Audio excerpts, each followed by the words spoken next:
Before Tennessee, before statehood, Greenville was the capital of a state that almost existed.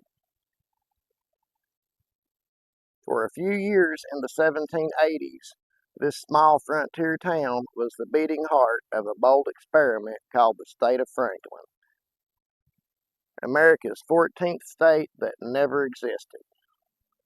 This is a replica of the building which is believed to have served as the capital of the state of Franklin from 1785 until 1788, and which originally stood near the intersection of Main and Depot Streets. At constitutional conventions held there, competing proposals engendered bitter controversy and resulted in the first political pamphlets produced west of the Appalachians. Chief protagonists were three Presbyterian clergymen, Reverend Samuel Houston, Reverend William Graham, and Reverend Hezekiah Ball. The Franklin legislature, which also met there, challenged the authority of North Carolina by passing laws to levy taxes, raise a militia, establish courts, and authorize the performances of marriages and open a land office. Let's check it out. The Revolutionary War had ended, but settlers west of the Appalachians felt abandoned by North Carolina. Taxes were high, protection was low, and isolation was real. In 1784, those settlers made a bold move. They voted to form their own state. They named it after Benjamin Franklin, hoping his reputation might help them win support. Jonesboro was the capital from 1784 to 1785. Then the government chose to move the capital to Greenville from 1785 through 1788.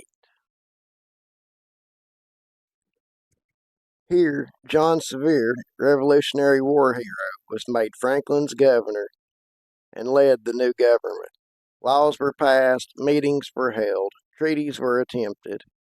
Greenville briefly stood as the center of a would-be state. But Franklin had a problem. Congress never approved its statehood. North Carolina refused to give up its claims. Tensions were high. Some sided with Franklin. Others stayed loyal to North Carolina. At times, it even turned violent. A community split between two governments. By 1788, Franklin was falling apart. Sevier himself was arrested by North Carolina officials. We will be going more into that topic later. With no recognition, no resources, and too much division, the experiment ended.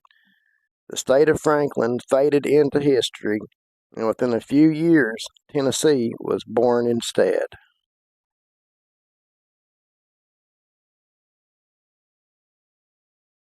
Here is some footage of the courthouse at Main and Depot Street and the rest of the intersection where the Capitol building most likely stood.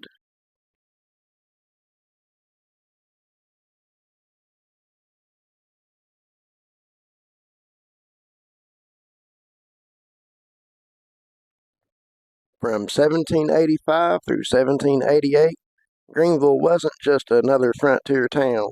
It was the capital of a state that dared to exist.